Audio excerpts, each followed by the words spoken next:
మంచి దేవుని వాక్యాన్ని ధ్యానించుకుందాం. దేవుని వాక్యంలోకి వెళ్ళిపోదాము. తీసుకుందాం సామెతల గ్రంథము 11వ అధ్యాయము 4వ వచనాన్ని చదువుకుందాం. హల్లెలూయా. సామెతల గ్రంథము 11వ అధ్యాయము తీసిండ్రా 4వ వచనాన్ని. ఉగ్రత దినమందు హల్లెలూయా హల్లెలూయా. ఒకటి ధనము, ఇలా రెండోది ఏం కనిపిస్తుంది మనకు? నీతి కనిపిస్తుంది. హల్లెలూయా. ఒకటేమో ధనము, రెండవది ఏంటిది? నీతి. ఇక్కడ ధనము అంటే అందరికీ తెలుసు, కానీ నీతి అంటేనే ఏంటిదో తెలియదు. Praise the Lord. మనం అనుకునే నీతి కాదు ఇది. నీతిగా బ్రతకాలే, భక్తిగా బ్రతకాలి అనుకునే నీతి కాదు ఇది. ఇక్కడ రాస్తుంది, ఇక్కడ రాసున్నది వేరే పదము. నీతి అనే మాటకు యేసు ప్రభువు అని అర్థం. అబ్రహాము దేవుని మాట నమ్మెను, అది అతనికి నీతిగా ఎంచబడెను. ఆ నీతి ఈ నీతి. ఆమేన్. హల్లెలూయా. అంటే ఇక్కడ చూడండి, ఉగ్రత దినమందు, చెప్పండి, ఉగ్రత దినమందు ఆస్తి మరి ఏం అక్కడికి వస్తుంది అంటే నీతి. దేవుడు, ఇక్కడ దేవుడు అని మాట్లాడుకుందాం. ఉగ్రత దినమందు ఆస్తి అక్కరకు రాదు. ఆస్తి అక్కరకు రాదు, డబ్బులు అక్కరకు రావు, బంగారం అక్కరకు రాదు. Praise the lord. హల్లెలూయా. అక్కడికి వస్తాయా? మన ఆనంద్ హాస్పిటల్లో ఉంటే పోయినాం. హాస్పిటల్లో ఒక అమ్మాయి ఏడుస్తూ ఉంది, బాగా ఏడుస్తూ ఉంది. హాస్పిటల్ ఎదురుగా రోడ్డు మీద ఏడుస్తూ ఉంది బాగా. ఏంది అంటే చాలామంది వచ్చిండ్రు ఒక వ్యక్తి గురించి. రాకేష్ ఏందని అడగమన్నాడు. అడిగితే యాక్సిడెంట్ అయిందన్నాడు. హల్లెలూయా. యాక్సిడెంట్ అయిందంట, ఆశ లేదంట. దాదాపు 20 మంది వచ్చారు. అదన్నా 20 మంది వచ్చారు. డబ్బులు ఎంతైనా పెట్టుకోవడానికి రెడీ ఉన్నారు, ఎంత డబ్బు అన్నా కానీ. కానీ డాక్టర్ చెప్పేది ఏంటి అంటే అపనమ్మకమే. హల్లెలూయా. అంటే ఆ డబ్బులు ఈ వ్యక్తి మరణాన్ని తప్పించలేకపోతా ఉన్నాయి. ఆమేన్. హల్లెలూయా. ఆ డబ్బులు ఈ వ్యక్తి మరణాన్ని తప్పించలేవు.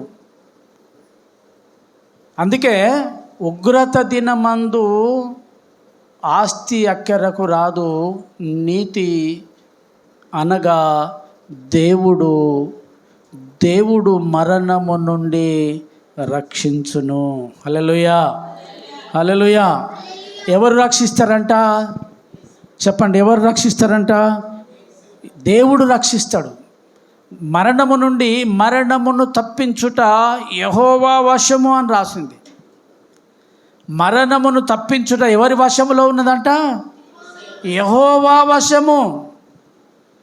దేవుడు మరణము నుండి తప్పించగలడు. మరణాన్ని తప్పించాలంటే దేవుడు తప్పించగలడు, కానీ నీ దగ్గర ఉన్న డబ్బులు తప్పించలేవు, నీ దగ్గర ఉన్న బంగారం తప్పించలేవు, నీ ఆస్తి ఆ దినము ఏమాత్రం అక్కరకు రాదు. దేవుడు చెప్పే మాట ఇది.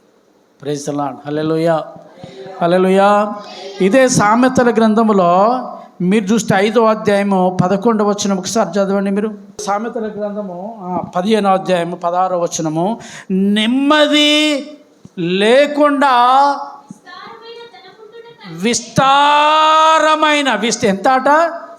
విస్తారమైన ధనము ఉండుట కంటే యెహోవా యందలి భయభక్తులతో కూడా కొంచెము కలిగి ఉండుటే మేలు. హల్లెలూయా హల్లెలూయా. ఇక్కడ అర్థమైందా మీకు?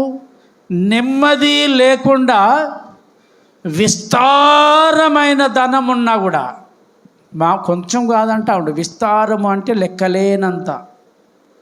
లెక్కలేనంత డబ్బు ఉండని, లెక్కలేనన్ని భూములు ఉండని, లెక్కలేనన్ని ప్లాట్లు ఉండని, తులతూగే అంత బంగారం ఉండని. నాకు ఈ మాటలు నేను చదివినప్పుడు, ఇవి రాసుకున్నప్పుడు ఒక పాట బాగా నాలో బాగా అలజడి రేపింది. ఆ పాట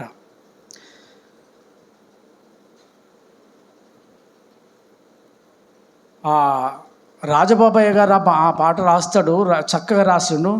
కట్టుకున్న భార్య నీపై కుప్పలా కూలిన, కన్నబిడ్డల కన్నీళ్ళు ఏరులై పారిన, అన్నదమ్ములే అలమటించిన, ఆప్తులంతా ఏడ్చిన, బంధువులందరూ వచ్చి బ్రతిమిలాడినా కూడా ఏ నాటికైనా ఈ కాయము మాయమగుటే కాయము. హల్లెలూయా! ఎంత అద్భుతమైన మాట. ఇటు కన్నవాళ్ళు కన్న బిడ్డలు ఆపలేరు ఉగ్రత దినమున. ధనము అక్కెరకు రాదట, ఆస్తి అక్కెరకు రాదంట, బంగారం అక్కెరకు రాదట. జపన్య గ్రంథం 1వ అధ్యాయం అని మీరు ఒకసారి చూద్దాం. జపన్య గ్రంథంలో నుండి కూడా ఒక మాట చూడండి. జపన్యలో కూడా అదే మాట మాట్లాడతాడు. జపన్య 1వ అధ్యాయము 18వ వచనం చదవండి నాన్న. జపన్య 1:18. యెహోవా ఉగ్రత దినమున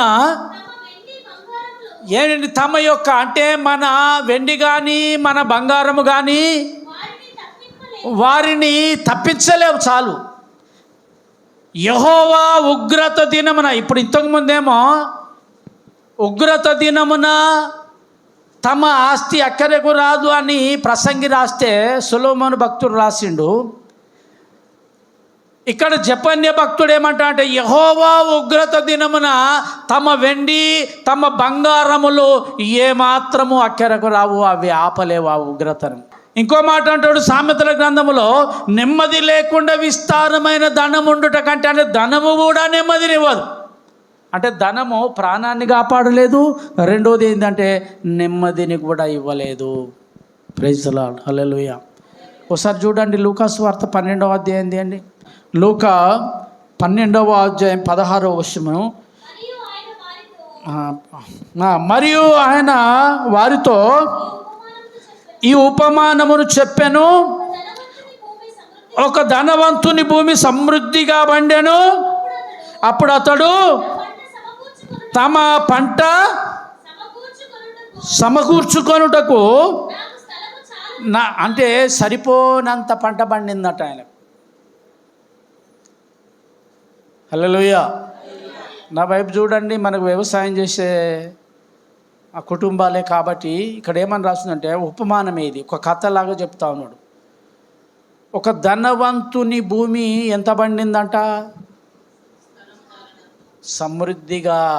ఎంత పండిందట? సమృద్ధి అనే రాసింది కదా, సమృద్ధిగా పండింది. ఎంత పండిందంట? ఇది పంట సమృద్ధిగా పండింది. రెండోది ఏంటంటే, అసలే వాడు చెప్పండి, అసలే ఆ వ్యక్తి ధనవంతుడు. రెండోది ఏంటంటే, ఆ ధనవంతునికి పంట కూడా ఎంత పండిందట? సమృద్ధిగా పండింది. ఈ పంట పండే ముందే విస్తారమైన కొట్లు కట్టించుకున్నాడు. ఆమేన్. హల్లెలూయా. హల్లెలూయా. ఈ పంట పండడానికి ముందే కొట్లను కట్టించుకున్నాడంట. కొట్లను కట్టించుకున్నాడు. ఏమంటా ఉన్నాడంటే, చదవండి నాన్న, మళ్ళీ చదవండి ఆ మాట. నా పంటను సమకూర్చుకొనుటకు నాకు స్థలము చాలదు గనుక నేనేమి చేతునని ఆలోచించుకున్నాడంట. స్థలము సరిపోనంత పంట పండింది కాబట్టి ఏం చేయాలి ఈ పంట అంతా, ఏం చేయాలి ఈ పంట అంతా. ఆమేన్. హల్లెలూయా. ఈ డబ్బులు ఏం చేయాలి, ఈ ధాన్యం ఏం చేయాలి, ఈ పంట అంతా ఏం చేయాలి దీన్ని అని చెప్పని ఆలోచించుకున్నాడంట. మత్తయి సువార్తలకు వెళ్దాం. ఇక్కడ నుండి 16వ అధ్యాయం 26వ వచనం. 16వ అధ్యాయము. ఒక మనుష్యుడు లోకమంతా సంపాదించుకొని తన ప్రాణమును పోగొట్టుకొనుట వలన తనకేమి ప్రయోజనము? ఆమేన్. హల్లెలూయా. హల్లెలూయా. ఇక్కడ మొట్టమొదట ఒక ధనవంతుని గురించి చదువుకున్నాం. ధనవంతుడు, విస్తారమైన పంట పండింది. ఈ పంట ఏం చేయాలని ఆలోచించుకొని అతడు కొట్లను కట్టించుకొని ఆ కొట్ల నిండా ధాన్యం పోసుకొని కాలు మీద కాలేసుకొని, అప్పుడు ఆ ధనవంతుడు కింద చదివితే మీరు 20వ వచనం దాకా ఉన్నది, కింద ఉంటుంది అన్నమాట. ఆ 20వ వచనంలో ఉంటుంది, లూకాసు వార్త 12వ అధ్యాయం 20వ వచనంలో. అప్పుడు దేవుడు ఆ ధనవంతునితో మాట్లాడుతూ ఉంటాడు. మొట్టమొదట వీడు ఆ కాలు మీద కాలేసుకొని అసలు విస్తారమైన ధనం ఉన్నది, పంట సమృద్ధిగా పండింది, కొట్లన్నీ నింపేసుకున్నా, ఇప్పుడు కాదు నా పిల్లలకు సరిపోతుంది, నా పిల్లలకు సరిపోతుంది, నా కొన్ని తరాలకు సరిపోయేంత సంపాదించుకున్నా అని కాలు మీద కాలేసుకొని పండుకున్నాడట. పండుకొని నా ప్రాణమా తిను తాగు సుఖించమంటా ఉంటే వాని ప్రాణంతో చెప్పుకుంటా ఉన్నాడు, నా ప్రాణమా ఇక నీకేం కొదవలేదు. ఆమేన్, హల్లెలూయా. ఇక నీకు భయం లేదు, ఇక నీకేం భయం లేదు, ఏది కొదవలేదు, హాయిగా తిను, హాయిగా అనుభవించు అని ఆ వ్యక్తి తన ప్రాణముతో చెప్తా ఉంటే, ఆ రాత్రి దేవుడు అతనితో మాట్లాడిన మాట, హల్లెలూయా. ఏం మాట మాట్లాడిందంటే చెప్పండి, ఏం మాట అట? వెర్రి. చెప్పండి అందరు, చెప్పండి ఏం మాట? అసలు వాని పేరేం పేరు చెప్పండి? లోకం పెట్టిన పేరేం పేరు? లోకం పెట్టిన పేరు ధనవంతుడు అని రాసిన్నది అక్కడ, అంతేనా కదా? లోకమంతా వాడిని ఏమని పిలుస్తూ ఉన్నారు? అందరు చెప్పండి, ఏమని పిలుస్తూ ఉన్నారు? కానీ దేవుడు ఏమని పిలిచిండు? ఆమేన్, హల్లెలూయా. అర్థమైందా? అందుకే ఈ రాత్రి నీ ప్రాణం అడుగుతూ ఉన్నారు. దేవుడు చెప్పిన మాట, వెర్రివాడా, ఒరే నీకు అసలు విషయం తెలియదురా బాబు, ఈ రాత్రి నువ్వు పోతా ఉన్నావు అంతే, నీ పని అయిపోయింది. ఈ రాత్రే నీకు అంతము రాబోతా ఉంది, ఈ రాత్రి నీ మీదకి ఉగ్రత రాబోతా ఉంది, ఈ రాత్రి నీ ప్రాణాన్ని తీసుకుపోవడానికి రెడీ ఉన్నారా అని చెప్పని దేవుడు పిలుస్తూ ఉన్నాడు. అందుకే ఏమంటాడంటే, వెర్రివాడా, హల్లెలూయా, హల్లెలూయా. ఏమన్నాడు? వెర్రివాడా, అంతేనా కదా? ఇప్పుడు మత్తయి సువార్త 16వ అధ్యాయంలో ఏం రాసిండు? 26వ వచనంలో, ఒక మనుషుడు లోకమంతా సంపాదించుకొని, ఇప్పుడు నేనేమంటా, ఇప్పుడు మళ్ళీ లూకాసు వార్తలోకి వెళ్దాం. లోకమంతా సంపాదించుకున్నాడు ఆ ధనవంతుడు, అంతేనా కదా? ధనం విస్తారమైన ధనం ఉన్నది, సంపాదన బాగుంది, పంట విస్తారంగా పండింది, కానీ ప్రాణం పోతా ఉంది. అందుకే ఒక మనుషుడు లోకమంతా సంపాదించుకొని తన ప్రాణమును పోగొట్టుకొనుట వలన ప్రయోజనమేమి? ఆమేన్, హల్లెలూయా. ఏం ప్రయోజనం ఉన్నది? హల్లెలూయా. ఇప్పుడు మీరు చెప్పండి, ఏం సంపాదించుకోవాలి ఈ భూమి మీద? మనం చెప్తారా ఎవరైనా? ఏం సంపాదించుకోవాలి చెప్పండి, ఏం సంపాదించుకోవాలి? మొట్టమొదటి మాటలో ఉన్నది కదా, ఉగ్రత దినమందు. కానీ అంటే మనం సంపాదించుకోవాల్సింది ఏంటిది? అక్కడ నీతి కాదని చెప్పాను నేను, దేవుడు అని చెప్పిన మీకు. అక్కడ నీతి కాదు.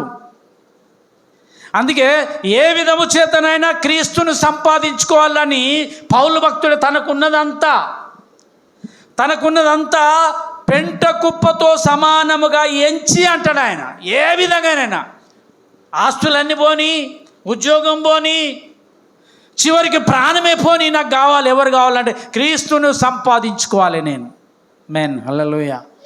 ఇది దేవుని బిడ్డలారా, ఇవి అంత్య దినాలు. దయచేసి అంత్య దినాలు ఇవి. దేవుని రాకడ సమీపంగా ఉన్నది. భయంకరమైన దినాలు రాబోతూ ఉన్నాయి.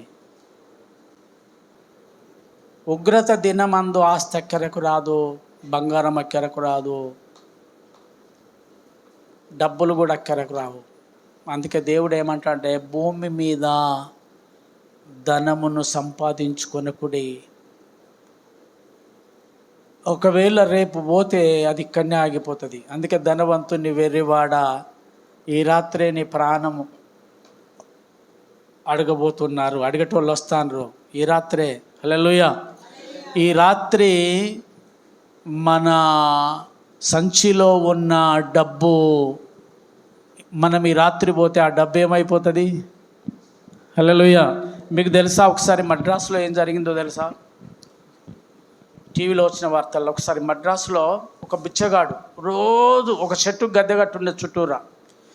ఆ చెట్టు చుట్టూరా గద్దె కట్టున్నది.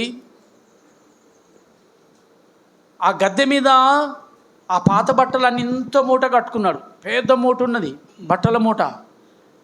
ఆ గద్దె మీద పెట్టుకొని ఆ బట్టల మూట అసహ్యంగానే ఉన్నది, చూడడానికి బాగలేదు, ఎవడు ముట్టుకోకుండా ఉన్నది.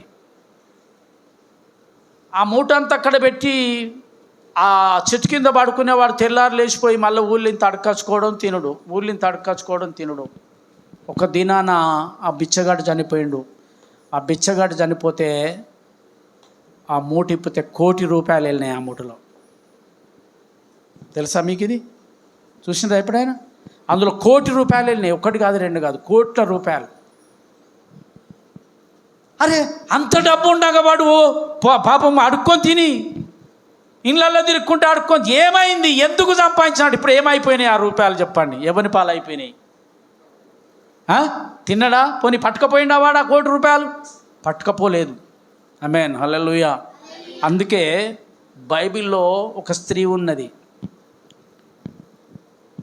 ఒక స్త్రీ. ఆమె పేరు ఏం పేరు? డోర్కా. హల్లెలూయా. ఆమె అంట ఈ భూమి మీద ధనము సంపాదించుకోలేదంట, కానీ సత్క్రియలు అనబడిన ధనాన్ని సంపాదించిందంట. ఆమేన్, హల్లెలూయా. ధనము సంపాదించలేదు ఆమె, సత్క్రియలు అనే ధనాన్ని సంపాదించిందంట. సత్క్రియలు అనే ధనం. ఎంత అద్భుతమైన ఆమె గురించి బైబిల్లో ఒక ఇద్దరి గురించి బాగా రాసింది కొత్త నిబంధనలో. పాత నిబంధనలో యోబు గురించి రాసింది, కానీ కొత్త నిబంధనలో ఇద్దరు వ్యక్తుల గురించి రాసింది. అందులో ఒక ఆమె స్త్రీ, ఒక ఆయన పురుషుడు. ఒక ఆమె ఏమో డోర్కా అయితే ఇంకొక ఆయనేమో కొర్నేలు. నీ ప్రార్థన, నీ భక్తి, నీ దాన ధర్మాలు దేవుని సన్నిధికి చేరినయి అంటాడు దేవుడు వచ్చి. ఆమేన్, హల్లెలూయా. దేవదూత దిగచ్చి చెప్పిన మాట అది. దేవదూత భూమి మీదికి దిగచ్చింది అంతే కొర్నేలు దగ్గరికి. ఎందుకు వచ్చింది అంటే కొర్నేలి భక్తిని చూసి, కొర్నేలి నీతిని చూసి, కొర్నేలు చేసే దాన ధర్మాలను చూసి, కొర్నేలు చేసే అటువంటి భక్తిని చూసి, ఆమేన్, హల్లెలూయా, సత్కార్యములను చూసి దేవుడే దిగొచ్చిండంట. దేవుడే దిగొచ్చి కొర్నేలితో మాట్లాడుతూ ఉన్నాడు. కొర్నేలి, ఎదిగో నీ ప్రార్థన దేవుని దగ్గరికి చేరిందయ్యా, నీ భక్తి కార్యాలు, నీ సత్క్రియలు దేవునికి దగ్గర చేరినాయి. ఆమేన్, హల్లెలూయా. దాన ధర్మాలు. ప్రైజ్ ది లార్డ్, హల్లెలూయా. కాబట్టి దైవజనమా, ఈ భూమి మీద ఉన్నంత కాలము మీరు గుర్తుపెట్టుకోండి, ఉగ్రత దినమందు మన దగ్గర ఉన్నటువంటి డబ్బు మనల్ని కాపాడదు, కానీ నీతి మనల్ని కాపాడుతుంది. ఆ నీతి ఎక్కడి నుండి వస్తుంది? నీతి ఎక్కడ దొరుకుతుంది? నీతిని మనం కొనుక్కుందాము అంటే నో, నీతిని కొనుక్కోవచ్చు, కానీ దేవుడు చెప్పిన మాట ప్రకారం కొనుక్కోవాలి. ఏమంటాడంటే మనకు వెండిని సంపాదించుట కంటే, బంగారమును సంపాదించుట కంటే దేవుణ్ణి సంపాదించుట మేలు అంటాడు కీర్తనకారుడు. ఆమేన్, హల్లెలూయా, హల్లెలూయా.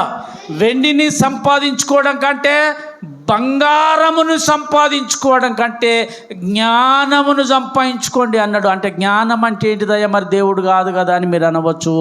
జ్ఞానమునకు మూలము యెహోవాయే. ఆమేన్, హల్లెలూయా. యెహోవాయే జ్ఞానమై ఉన్న దేవుడు. ఆయన జ్ఞానమై ఉన్న దేవుడు. దాన్ని సంపాదించుకోవాలి మీరు. ఒకసారి మళ్ళీ కీర్తనల గ్రంథంలోకి పోదాము. ఈ వ్యక్తిని గురించి దేవుడు ఏం మాట్లాడిండో కీర్తనల గ్రంథము 73వ కీర్తన. కీర్తనల గ్రంథము 73వ కీర్తనలోకి వెళ్దాం. దేవునికి స్తోత్రం. తీసిందా? 73వ కీర్తన 12వ వచనం చదువుదాము. ఇదిగో ఇట్టివారు ఎవరట? భక్తిహీనులు. ఇంకా వీరు ఎల్లప్పుడూ నిశ్చింత గలవారై ధనవృద్ధి చేసుకొందురు. 10 రూపాయలు ఉంటే ఇంకో 10 రూపాయలు కలపాలి దానికి. హల్లెలూయా, హల్లెలూయా. ఇప్పుడు నా ప్రాణమా తిను తాగు సుఖించుమన్న వ్యక్తిని గురించి దేవుడు ఏమంటా ఉండంటే, ఇదిగో ఇలాంటి వాడు భక్తిహీనులు వీళ్ళు. ఆమేన్, హల్లెలూయా. విస్తారమైన ధనము కావాలని ధనము కొరకు ప్రయాసపడేవారు, ఈ భూమి మీద ధనము వెంట పరుగెత్తే వారిని గురించి దేవుని మాట ఏమని చెప్తా ఉన్నాడు?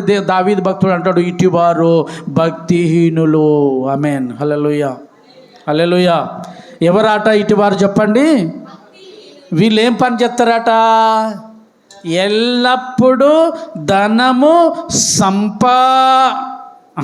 ఎల్లప్పుడూ నిశ్చింత గలవారై డబ్బులు సంపాదించుకోవాలనుకుంటారట. డబ్బులు సంపాదించుకో ధనవృద్ధి చేసుకొందురు. ఆనందు తినుకుంటూ పోయిందంట, అన్నం తినకుండా టాబ్లెట్ వేసుకోకుండా పోయిందంట. పాపము ఆ బిడ్డ సౌమ్య టాబ్లెట్ ఒక చేతిలో పట్టుకొని ఓ చేతిలో నీళ్లు పట్టుకొని వస్తుందంట ఎంబడి. అయ్యా గోలేసుకొని పో అంటదంట. ఆమేన్, హల్లెలూయా. పొద్దున సాయంత్రం వేసుకోవాలట ఆ టాబ్లెట్, పిడ్స్ టాబ్లెట్. పాపం ఆ పొద్దున సాయంత్రం ఎక్కడిది? ఆ పొద్దున పోయేటప్పుడు అమ్మాయి ఏదో బతిలాడితే వేసుకునేవాడు. పరిగెత్తు, డబ్బులు కావాలి. ఎందుకండి? ఎందుకో? యేసుప్రభు అంటాడు, ప్రార్థన ఏమని నేర్పిస్తాడు తెలుసా? పరలోకమందున్న మా తండ్రి పరిశుద్ధపరచబడును గాక, రాజ్యం వచ్చును గాక, నీ చిత్తం పరలోకమందు నెరవేరును గాక. ఇప్పుడు ఎన్ని నీళ్ళు ఉన్నాయి చెప్పండి? ఎన్ని నీళ్ళు? పరలోకమందున్న మా తండ్రి, మొట్టమొదటి నీ నామము 1, 2 నీ రాజ్యం వచ్చును గాక, 3 నీ చిత్తము. అంతేనా? అంటే ఇప్పుడు ఆయన గురించి మన గురించి ఏమన్నా అడిగినట్టున్నది అక్కడ కానీ మన ప్రార్థన ఎట్లుంటుంది? ఇప్పుడు మనం ప్రార్థన చేస్తే ఎట్లుంటుందో చెప్పండి. ఇక్కడ ఆయన ప్రార్థన ఏమని చెప్పించిందంటే, పరలోకమందున్న మా తండ్రి, నీ నామం పరిశుద్ధపరచబడును గాక, నీ రాజ్యం వచ్చును గాక, నీ చిత్తమందు పరలోకమందు నెరవేరుచున్నట్లు భూమి అందు నెరవేరును గాక. ఇప్పుడు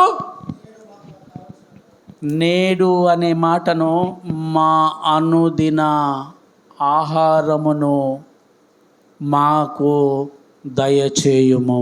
ఆమేన్, హల్లెలూయా. అర్థమైందా? అంటే ఎప్పుడైనా నానాటికి ఈ రోజుకు కావలసిన అన్నం ఈ రోజుకు దేవుడు ఇస్తాడంతే మనకు. అందుకే ఆయన అంటాడు, ఆకాశ పక్షులను చూడుడి కదా, చూడుడి అనలేదు. నాకు ఆ మాట చదివితే ఆశ్చర్యం అనిపిస్తుంది. ఆకాశ పక్షులను గూర్చి విచారించుడి అన్నాడు. విచారించండి, అవి కూలికి పోవు. అంతేనా? కూలికి పోతాయా చెప్పండి? ఎవరైనా కూలికి పోతాయా? అవి లచ్చవ కూలికి పోతాయా? నౌకరు చేస్తాయా? పోనీ వాళ్ళ అన్న గిట్ట చెప్తాడు కావచ్చు, వాళ్ళ అన్నో తమ్ముడో వాళ్ళ కొడుకో వాళ్ళ నాయనో నౌకరు చేస్తాయా? లేదు. అవి కూలికి పోవు, నౌకరు చేయాయి. ఈయన అంటాడు, అరే ఆకాశ పక్షులను చూడండి, విచారించండి, అవి విత్తవు, కోయవు, గరిసెల్లో కూర్చుకోవు, వాటికంటే మీరు శ్రేష్ఠులు గారా? అంటే వాటిని పోషించే దేవుడు మిమ్మల్ని పోషించడా అని అర్థం. ఆమేన్, హల్లెలూయా, హల్లెలూయా. అందుకే దేవుని చేత పోషించబడతాయి అవి. ఎంత అద్భుతమైనవి వాటి జీవితాలు. కానీ మనమేందో తెలుసా? మానవుడు ఆది నుండే ఇది మొదలైపోయింది, సంపాదించడం. హల్లెలూయా. నేనంట నిర్గమకాండంలో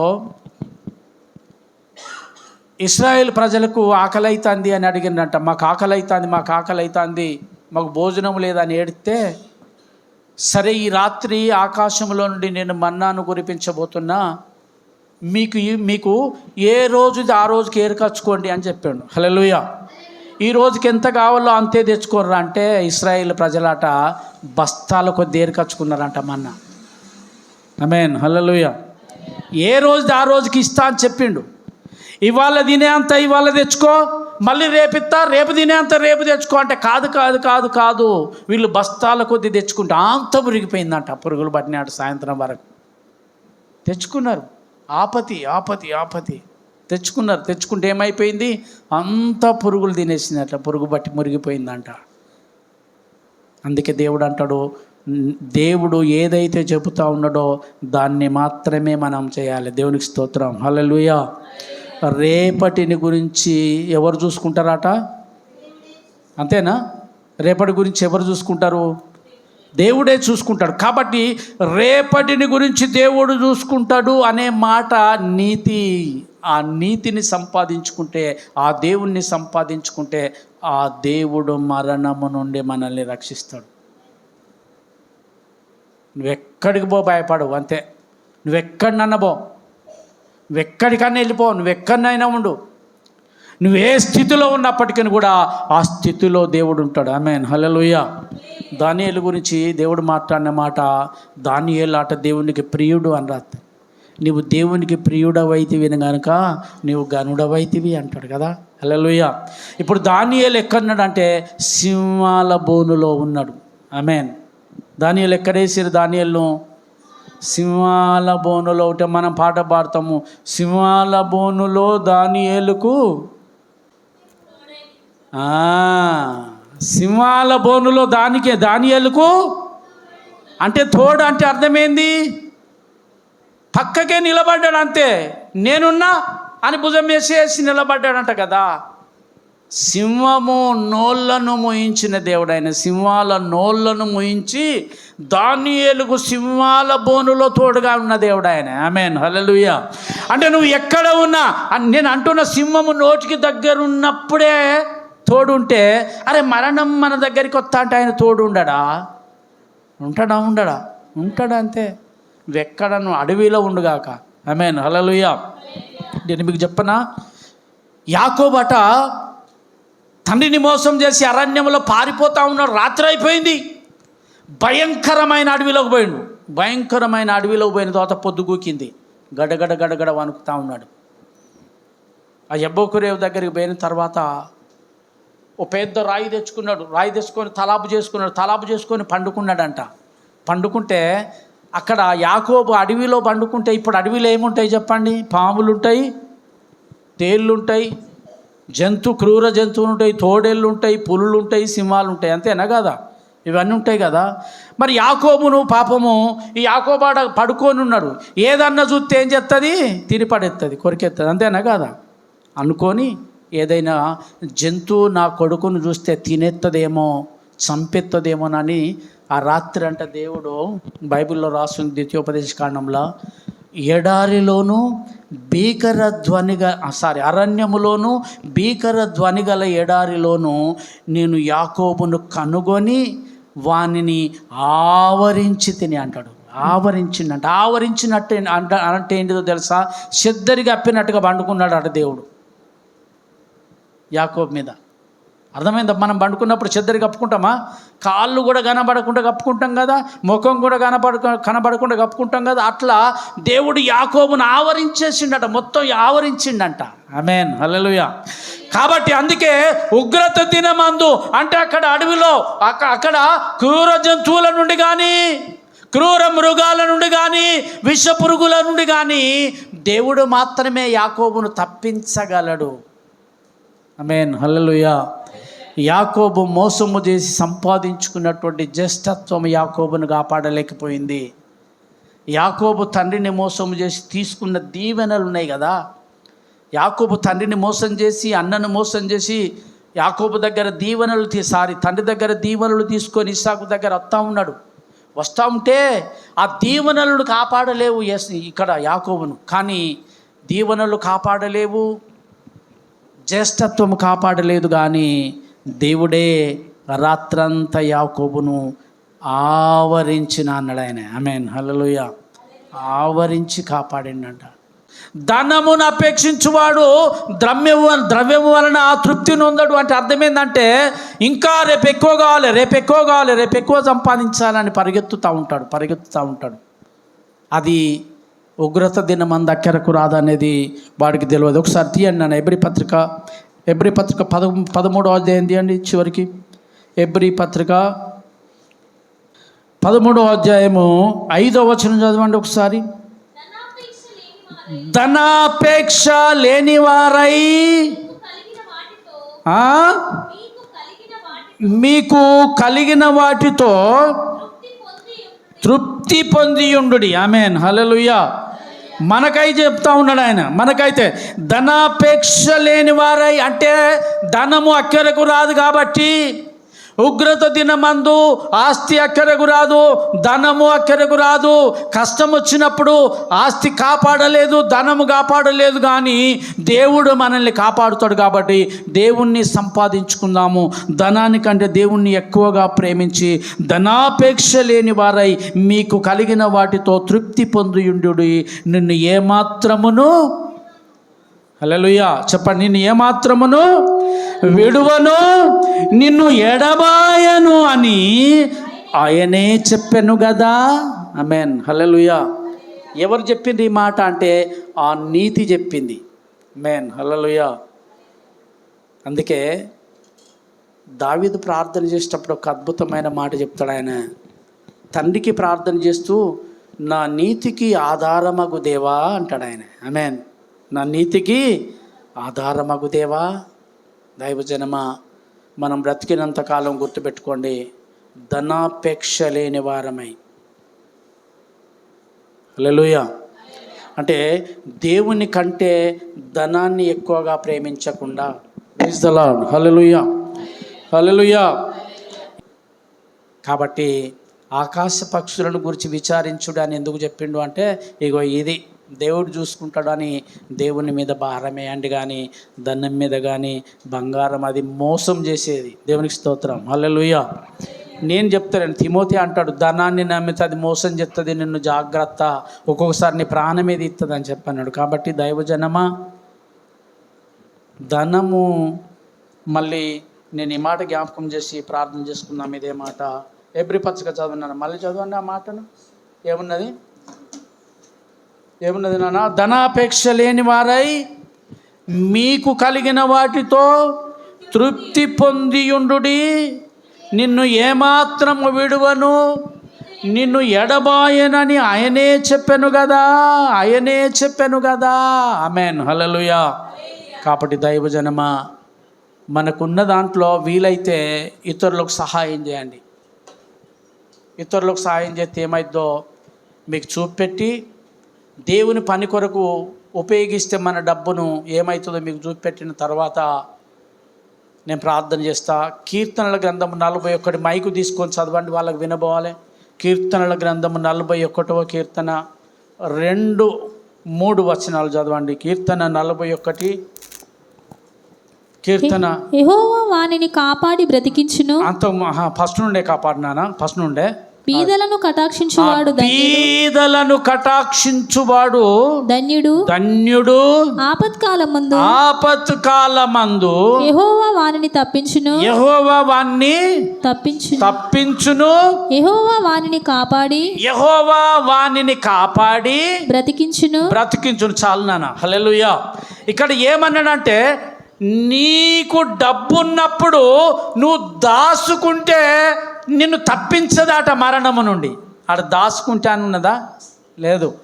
బీదలను కటాక్షించువాడు ధన్యుడు, యెహోవా వానిని, చెప్పండి గట్టిగా చెప్పండి, యెహోవా వానిని, చెప్పండి, యెహోవా వానిని తప్పించడం అంటే అర్థమైంది, కాపాడడం, మరణము నుండి తప్పించడము, రోగము నుండి తప్పించడము, అపాయము నుండి తప్పించడం.